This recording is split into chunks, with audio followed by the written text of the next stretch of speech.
Bine ați venit, dragilor din Zodia Berbec, oriunde v-ați afla în această lume. Sunt încântată să fim din nou împreună la o nouă lectură pentru ultima perioadă a lunii februarie, mai precis perioada cuprinsă între 23-28 februarie inclusiv.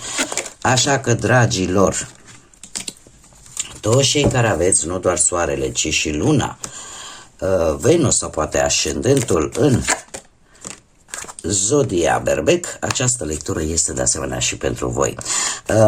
Vă rog să țineți cont de faptul că este totuși o lectură general colectivă, așa că vă rog să luați decât ceea ce va rezona cu voi.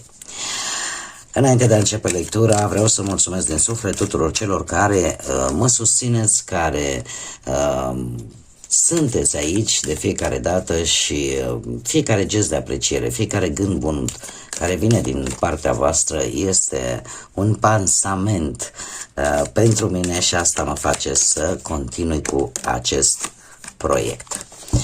Cei care sunteți pentru prima oară aici pe canal, dacă la sfârșitul acestei lecturi veți rezona, veți simți așa o ghidare, o claritate sau poate chiar o liniște interioară, eu vă invit cu mare drag să vă abonați și desigur să susțineți acest canal printr-un simplu like. Haideți să vedem unde sunteți, cum sunteți voi acum.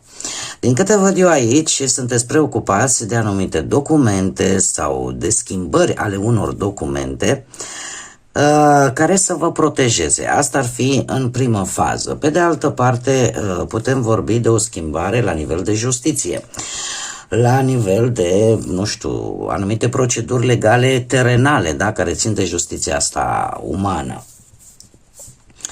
Ce ar mai fi de spus? Faptul că ori trebuie să semnați ceva, ori să întocmiți un act, un contract, ceva este ceva totuși semnificativ și care cumva schimbă anumite date ale problemei sau ale unei situații.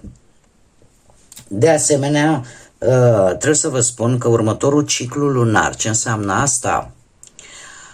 Când încep, cum să spun eu, când începe un nou ciclu al lunii, nu al lunii februarie, al lunii ca și astru. Da? Când avem lună nouă.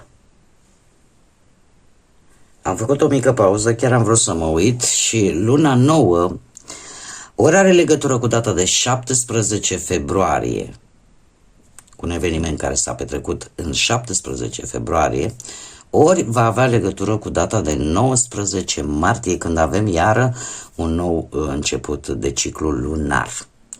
Și probabil că aici va trebui să aveți un picuț, să fiți un pic de atenți. De ce? Pentru că acest început nou de ciclu lunar aduce un eveniment important, legat poate de o semnătură. Ceea ce faceți poate acum va avea legătură cu acea perioadă, da? Posibil să apară schimbări influențate, culmea, de fazele lunare.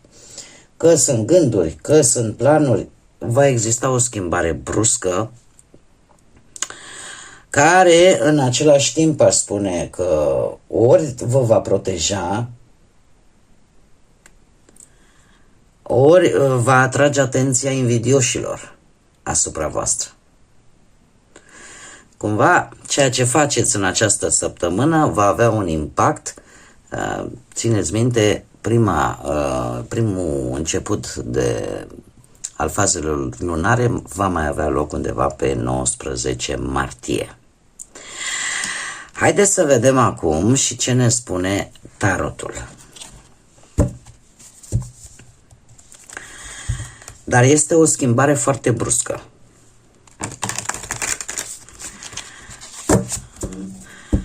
Haideți să vedem ce vine pentru dragii mei din Berbec în perioada 23-28 februarie.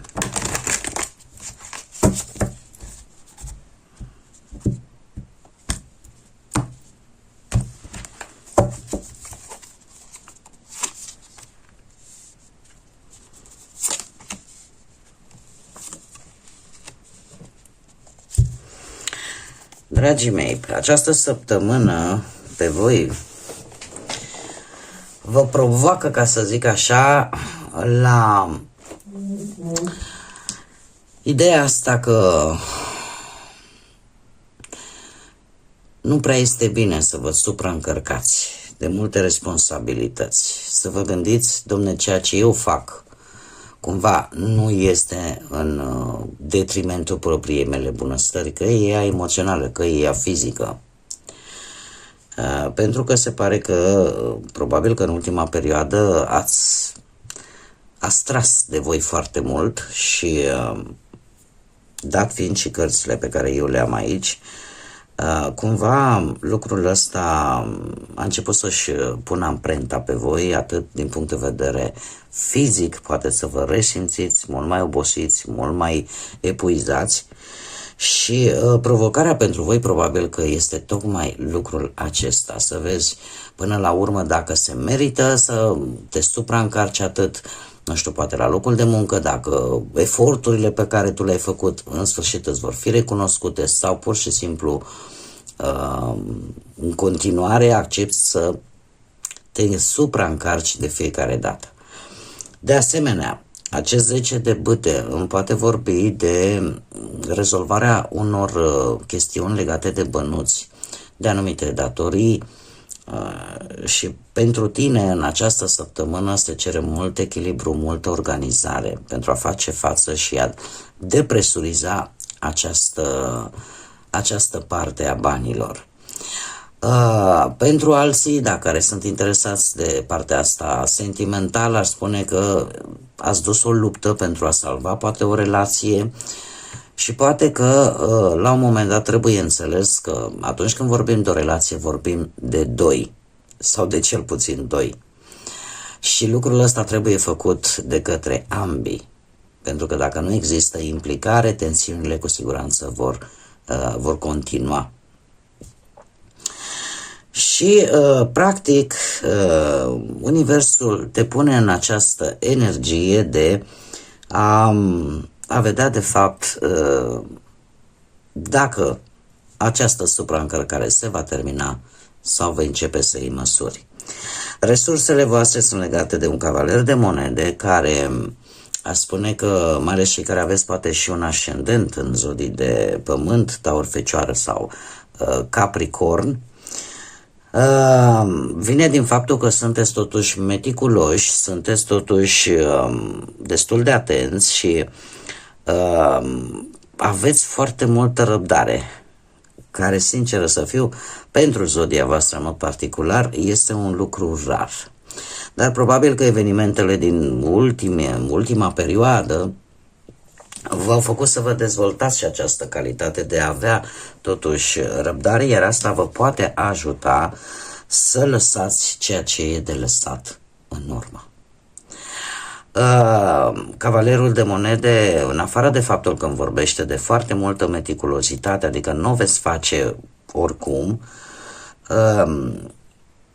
eu aș spune că încet, încet, unii dintre voi cel puțin, începe să gândiți mult mai matur decât ați făcut-o, sau mai bine zis, mult mai înțelept decât ați făcut-o până acum,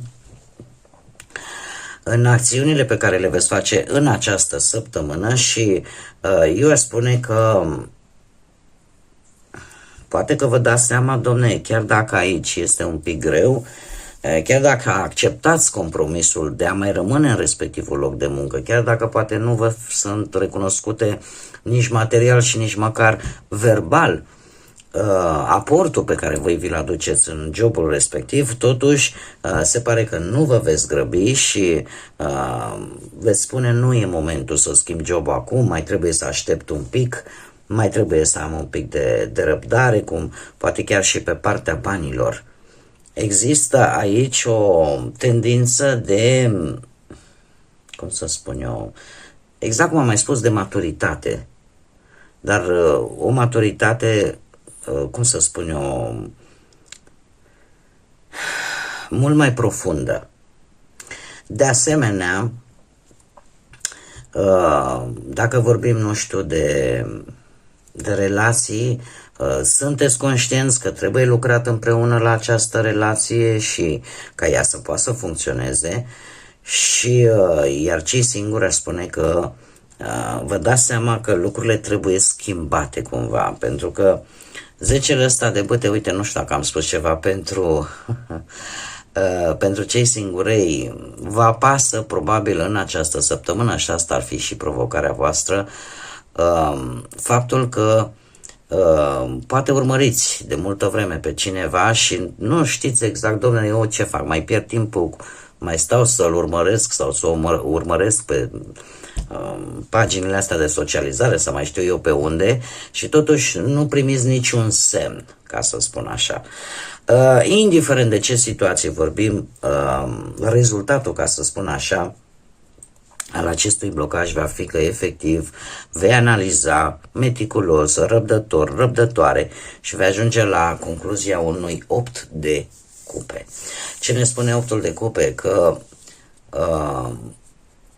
îți dai seama că chiar dacă, cu decepție din păcate, că nu poți obține sau nu ai obținut ceea ce tu îți doreai și încerci să te îndepărtezi încet, încet pentru poate nu distruge totul sau poate a te simți tu în siguranță. Poate că realizezi că dai prea mult și nu primești mai nimic sau prea puțin. Așa că pur și simplu iei decizia de a abandona ceva care nu îți mai folosește.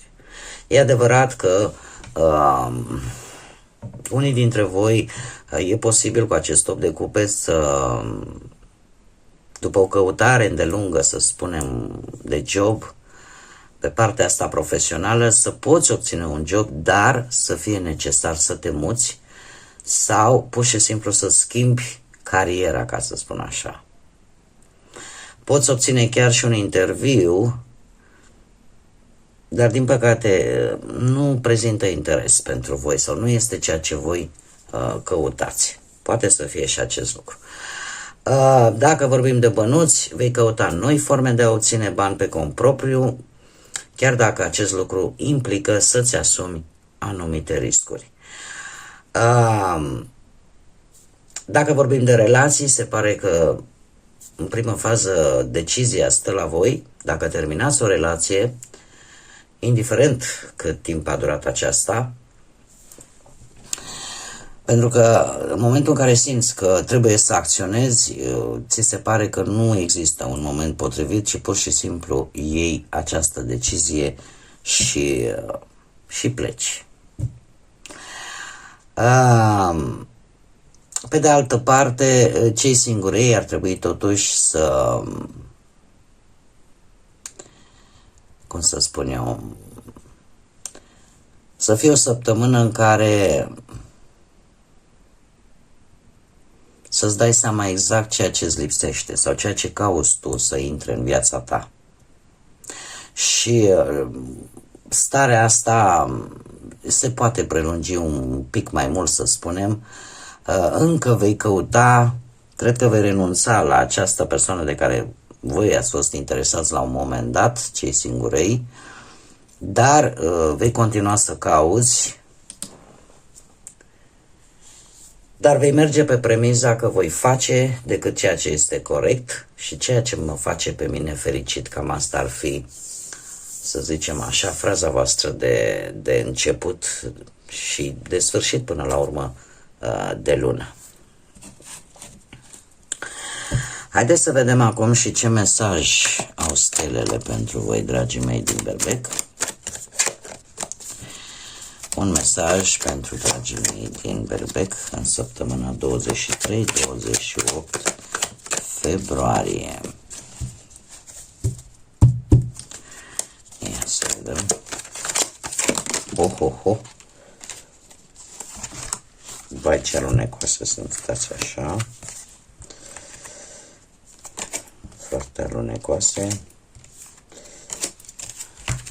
Bun. Să vedem. Bănuiesc că e cu costurcă asta. Și îmi vorbește de longevitate și înnobilare și spune așa: fii atentă la sănătatea ta, respectă opiniile celorlalți și sentimentele lor, iar tu mențineți o atitudine nobilă. Cu alte cuvinte, în primul și în primul rând ar trebui, nu știu, pe partea picioarelor, probabil, să fiți atenți la semnalele pe care vi le dă propriul organism în această săptămână și, desigur, este foarte clar până la urmă mesajul: respectă opiniile și sentimentele celorlalți. Asta te ajută să-ți menții o atitudine cât mai nobilă, cât mai înțeleaptă, lucru de care am vorbit deja și în cărțile de tarot. Bun, dragii mei, cam atât am avut pentru voi, pentru această ultimă săptămână de februarie.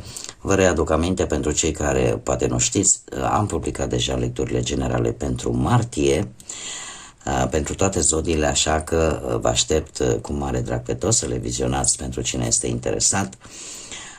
Eu sper că această lectură să vă fie ajutat, să vă fie adus un pic de ghidare, un pic de claritate, așa că vă mulțumesc că ați fost alături de mine, iar până la următoarea noastră reîntâlnire, nu uitați, dragii mei, zburați înalt și lăsați iubirea și credința și pacea să vă însoțească la fiecare pas.